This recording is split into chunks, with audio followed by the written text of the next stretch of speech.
وہ یہ ہے کہ وزیر اعظم عمران خان کو بتایا گیا کہ دیکھیے، وزیر اعظم عمران خان نے چلیں بتاتے ہیں، پہلے یہ ایکسکیوز دیا کہ مجھ سے اس طرح سے مشاورت نہیں کی گئی، مجھے تو صرف بتایا گیا کہ نام کون ہے، کون آئے گا، تو یہ میرے تو انہیں بتایا گیا کہ جناب آپ کو پل پل پر بتایا جاتا رہا. آپ بتانے کا مطلب مشاورت ہی ہوتی ہے کہ اگر آپ کو کسی پہ اعتراض تھا تو آپ بول دیتے کسی چیز پر. آپ سب چیزوں میں ہاں میں ہاں ملا رہے تھے. تو حالانکہ ویسے وزیر اعظم خان ہاں سے ہاں میں ہاں ملانے والے وزیر اعظم ہیں،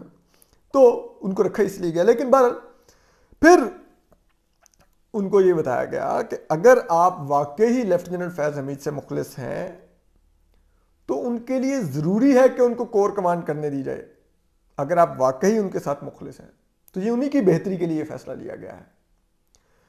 اور یہ جو آپ باتیں کرتے پھر رہے ہیں کہ ایڈیشنل چارج دے دیا جائے کور کمانڈر کا، یہ نہیں ہوتا. فوج از ناٹ اے کیبنٹ. کسی جنرل کے پاس کوئی ایڈیشنل چارج نہیں ہوتا. تو فوج از ناٹ اے کیبنٹ کہ جناب آپ اس کے ساتھ additional portfolio finance minister کو power and water and power ministry کا بھی دے دیں. تو یہ نہیں ہوتا. پھر اس کے علاوہ جو ہوا،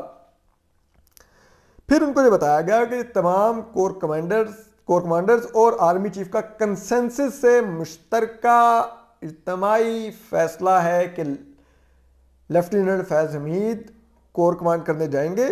پشاور، اور لیفٹیننٹ جنرل ندیم احمد انجم ہی ڈی جی آئی سے آئیں گے. اور اب آپ کو انہی کے نام کا نوٹیفیکیشن جاری کرنا ہے. اب آپ کے پاس یہ آپشن بھی نہیں ہے کہ آپ کسی اور نام پر غور کر لیں. پھر وزیر اعظم عمران خان کو یہ بتایا گیا کہ آپ یہ نوٹیفیکیشن جلد سے جلد کریں، جس پر وزیر اعظم عمران خان نے بڑی منت ترلائیہ ریزسٹنس کہنے وہ کیا کہ آپ ان کو دسمبر تک رہنے دیں، دسمبر کے بعد آپ ان کو بے شک پوسٹ آؤٹ کر دیجیے گا. جس پر army chief general Qamar Bajwa نے، جو وزیر اعظم عمران خان ہیں، ان کو ابھی ہم آپ کو یہ بھی سب سے دلچسپ خبر بتائیں گے کہ وزیر اعظم عمران خان نے دسمبر تک کا کیوں کہا. یہی اصل خبر ہے، یہی بڑی خبر ہے. تو جو جنرل قمر باجوہ ہیں، انہوں نے وزیر اعظم عمران خان کو پھر ایک کنسیشن آفر کیا. کیا آفر کیا؟ کنسیشن. انہوں نے کہا کہ آپ میکسیمم پھر 15 نومبر تک لیفٹیننٹ جنرل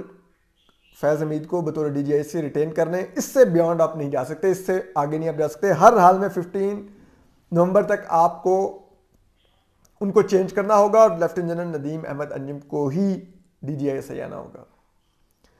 اس پر اب ذرا یہ بتاتے ہیں کہ وزیر اعظم عمران خان نہیں ایگری کیے ابھی تک. لیکن جو لیفٹیننٹ جنرل، ابھی ہم کو بتاتے ہیں کہ دسمبر کی کیا کہانی ہے. لیکن جو پاکستان کے army chief general Qamar Javed Bajwa ہیں، وہ وزیر اعظم عمران خان کو اب یہ بتا کر آگے ہیں کہ ایٹ اینی کاسٹ اب جو فوج کا ادارہ ہے وہ اپنے اس ڈیسیجن سے پیچھے نہیں ہٹے گا، کیونکہ یہ آپ کا گورننس سے ریلیٹڈ میٹر نہیں، یہ ہمارا انتظامی میٹر ہے فوج کا. اور ظاہری بات ہے عسکری حکام میں یہ تاثر تو لیا گیا ہے کہ یہ تو ایک بڑا غلط پریسیڈنٹ سیٹ ہو جائے گا کہ اگر اس طرح سے ایک پرائم منسٹر اگر کسی D G I S I کے ساتھ کام کرتے ہوئے اس کا ورکنگ ریلیشن شپ اچھا چلتا ہے، کچھ ہوتا ہے، اور وہ صرف اسی بنیاد پر اگلے آرمی چیف کے فیصلے کرنے لگ جائے، تو پھر تو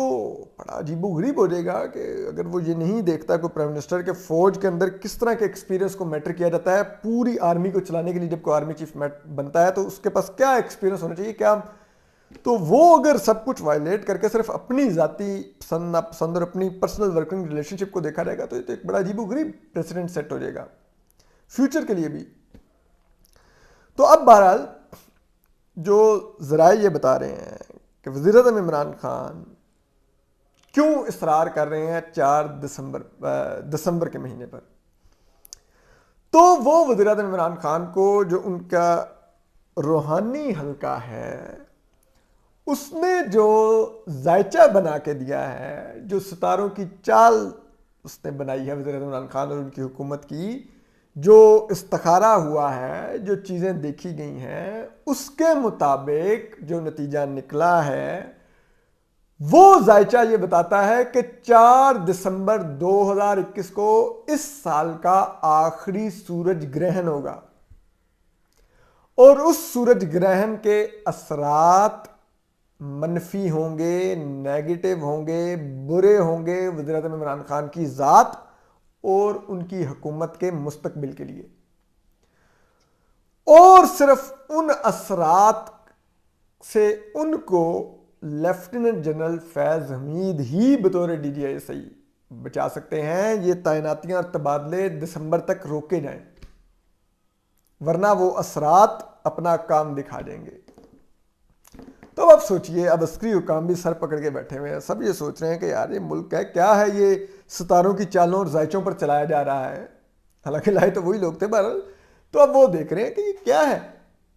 آپ سوچئے اگر ستاروں کی چالوں اور ذائچے اتنے بہتر بنا کے وزیر اعظم عمران خان کو دیے جا رہے ہوتے اور اس پر فیصلے لے لے ہوتے تو ملک کی GDP گروتھ تو 207% کے حساب سے اوپر جانی چاہیے تھی، یہاں پہ تو -0.4 پہ کھڑی ہوئی ہے۔ پاکستان تو اب تک امریکہ سے آگے نکل جانا چاہیے تھا، پچھلے 3 سالوں میں اتنا ہماری معاشی ترقی ہوتی، کتنے ان کو ذائچے بنا کے دیے جا رہے تھے کہ اب یہ کر لو، وہ کر لو، اب یہ کر لو تو سب بہتر ہوگا۔ تو ذائچوں پر ملک نہیں چلتے، لیکن بہرحال وزیر عمران خان چلانے کی کوشش کر رہے ہیں۔